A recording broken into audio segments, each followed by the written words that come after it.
Hello guys, இந்த வீடியோவில் நம்ம எக்ஸசைஸ் 39 தான் பார்க்க போகிறோம். இங்கே என்ன கொடுத்துருக்காங்கன்னா, ப்ரீவியஸ் இயர் 2024 to 25ல் ஃபாரின் கம்பெனி இந்தியாவில் இருக்கான். அது பாதி திருச்சிலையும் பாதி தைவான்லையும் கண்ட்ரோல் பண்ணப்பட்டிருக்கான். இதோட ரெசிடென்ஷியல் ஸ்டேட்டஸ் என்னன்னு கேட்டிருக்காங்க. இது ஏ. நெக்ஸ்ட் பில என்ன கேட்டிருக்காங்கன்னா, ஏபிசி லிமிடெட் இந்தியன் கம்பெனியா எங்க இருக்குன்னா லுதியானால இருக்கான். கேபிசி லிமிடெட்ன்றது ஃபாரின் கம்பெனி, அது சென்னையில இருக்கான். கண்ட்ரோல் எல்லாமே துபாயில இருக்கான். நெக்ஸ்ட் எஸ் லிமிடெட்ன்றது ஃபாரின் கம்பெனி, அது இந்தியால இருக்கான். பாதி ஹுப்ளிலையும் பாதி தைவான்லயும் கண்ட்ரோல் பண்ணிருக்காங்களாம். 39ல ஏ என்ன கொஸ்டின் கேட்டிருந்தாங்க, எஸ் லிமிடெட்ன்றது ஃபாரின் கம்பெனியா. அப்போ ஃபாரின் கம்பெனி ரெசிடென்டா இருக்கணும்னா என்ன கண்டிஷனை ஃபுல்ஃபில் பண்ணிருக்கணும்னா, அதோட கண்ட்ரோலும் மேனேஜ்மெண்ட்டும் எல்லாமே இந்தியால இருக்கணும். அப்பதான் ஒரு ஃபாரின் கம்பெனியை நம்ம ரெசிடென்ட்னு சொல்லுவோம். ஆனா கொஸ்டின்ல என்ன சொல்லியிருந்தாங்க, ஃபாரின் கம்பெனி இந்தியால தான் இருக்கான். ஆனா அதோட கண்ட்ரோல் பாதி திருச்சிலையும் பாதி தைவான்லயும் இருக்கான். திருச்சின்றது இந்தியால இருக்கு, தைவான்ன்றது வேற கண்ட்ரி. சோ இந்த ஃபாரின் கம்பெனியோட ரெசிடென்ஷியல் ஸ்டேட்டஸ் நான் ரெசிடென்ட் 2024 to 25 ப்ரீவியஸ் இயருக்கு. ஏன்னா அதோட அஃபேர்ஸோட கண்ட்ரோலும் மேனேஜ்மெண்ட்டும் பாதி திருச்சிலையும் பாதி தைவான்லயும் இருந்ததுனால. நெக்ஸ்ட் பில ஃபர்ஸ்ட் கொஸ்டின் என்ன சொல்லியிருந்தாங்க, ஏபிசி லிமிடெட்ன்றது இந்தியன் கம்பெனியா, அது லுதியானால இருக்கான். ஆக்சுவலா லுதியானான்றது பஞ்சாப்ல இருக்க சிட்டி நேம். ஸோ லுதியானாவும் நம்ம இந்தியா தான். ஆனா இங்க என்ன கொடுத்துறாங்க, ஏபிசி லிமிடெட்ன்றது இந்தியன் கம்பெனி. இந்தியன் கம்பெனி எங்க இருந்தாலும் சரி, வெளிநாட்டிலே இருந்தாலும் அது இந்தியன் கம்பெனினா அது ரெசிடென்ட் தான். ஸோ ஏபிசி லிமிடெடோட ரெசிடென்ஷியல் ஸ்டேட்டஸ் ரெசிடென்ட். ஏன்னா இந்தியன் கம்பெனினாலே எப்பயுமே ரெசிடென்ட் தான். நெக்ஸ்ட் பி என்ன கேட்டிருந்தாங்க, ஏபிசி லிமிடெட்ன்றது ஃபாரின் கம்பெனியா, அது சென்னையில இருக்கான்.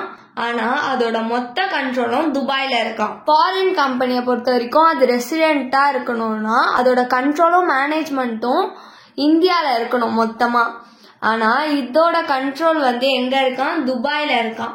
அது வெளிநாடு. ஸோ அதனால கேபிசி லிமிடெட்ன்ற ஃபாரின் கம்பெனியோட ரெசிடென்ஷியல் ஸ்டேட்டஸ் நான் ரெசிடென்ட். ஏன்னா அதோட அஃபேர்ஸ் மொத்தமே இந்தியாவுக்கு வெளியே கண்ட்ரோல் பண்ணப்படுது. நெக்ஸ்ட் சி என்ன கொடுத்துருக்காங்க, எஸ் லிமிடெட்ன்றது ஃபாரின் கம்பெனியா, ஆனா இந்தியால தான் இருக்கு. அதோட கண்ட்ரோல் ஹுப்ளிலையும் பாதி கண்ட்ரோல் தைவான்லயும் இருக்கான். ஹுப்ளின்றதும் நம்ம இந்தியால தான் இருக்கு, கர்நாடகாவோட சிட்டி. ஸோ பாதி இந்தியால கண்ட்ரோல் பண்ணிருக்காங்க, பாதி தைவான் வேற கண்ட்ரில கண்ட்ரோல் பண்ணிருக்காங்க. இங்க எஸ் லிமிடெட்ன்றது ஃபாரின் கம்பெனி, அப்போ அதோட மொத்த கண்ட்ரோலுமே இந்தியால தான் இருந்திருக்கணும், அப்பதான் அது ரெசிடென்ட். ஆனா இங்க பாதி தான் இந்தியால இருக்கு, பாதி கண்ட்ரோல் வெளிநாட்டுல இருக்கு. அதனால எஸ் லிமிடெட்ன்ற ஃபாரின் கம்பெனியோட ரெசிடென்ஷியல் ஸ்டேட்டஸ் நான் ரெசிடென்ட். நெக்ஸ்ட் நம்ம எக்ஸசைஸ் 40 தான் பார்க்க போறோம். நம்மள ரெசிடென்ஷியல் ஸ்டேட்டஸ் கண்டுபிடிக்க சொல்லியிருக்காங்க. இதுக்கெல்லாம் ஏபிசி லிமிடெட்ன்றது இந்தியன் கம்பெனியா லுதியானால சிச்சுவேட் ஆயிருக்கான். கேபிசி லிமிடெட்ன்றது ஃபாரின் கம்பெனி, சென்னையில இருக்கான். அதோட கண்ட்ரோல் எல்லாமே லண்டன்ல இருக்கான். மாருதி அசோசியேட்ஸ் ஒரு ஃபாரின் கம்பெனியா ஹாங்காங்ல சிச்சுவேட் ஆயிருக்கான். ஆனா அதோட கண்ட்ரோல் ஃபுல்லாவுமே இந்தியால இருக்கான். ஃபர்ஸ்ட் கொஸ்டின் என்ன கேட்டிருந்தாங்க, ஏபிசி லிமிடெட்ன்றது இந்தியன் கம்பெனியா. அப்போ ஏபிசி லிமிடெட்ன்ற இந்தியன் கம்பெனியோட ரெசிடென்ஷியல் ஸ்டேட்டஸ் ரெசிடென்ட்.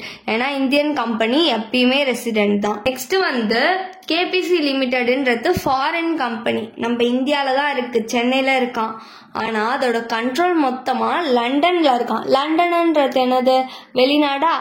அப்போ இது ஃபாரின் கம்பெனி, ஃபாரின் கம்பெனியோட கண்ட்ரோல் மொத்தமே இந்தியால இருந்தா மட்டும்தான் அது ரெசிடென்ட். அதனால கேபிசி லிமிடெட்ன்ற ஃபாரின் கம்பெனியோட ரெசிடென்ஷியல் ஸ்டேட்டஸ் நான் ரெசிடென்ட்.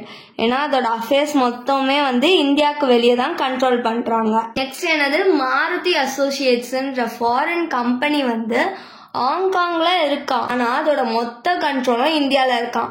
ஃபாரின் கம்பெனி ரெசிடென்ட்னா அதோட மொத்த கண்ட்ரோலும் மேனேஜ்மெண்ட்டும் இந்தியால இருந்தா அது ரெசிடென்டா. அப்போது மாருதி அசோசியேட்ஸ்ன்ற ஃபாரின் கம்பெனியோட ரெசிடென்ஷியல் ஸ்டேட்டஸ் வந்து ரெசிடென்ட், ஏன்னா அதோட அஃபேர்ஸ் மொத்தமே இந்தியாவில் தான் கண்ட்ரோல் பண்ணியிருக்காங்க. தேங்க்ஸ் ஃபார் வாட்சிங்.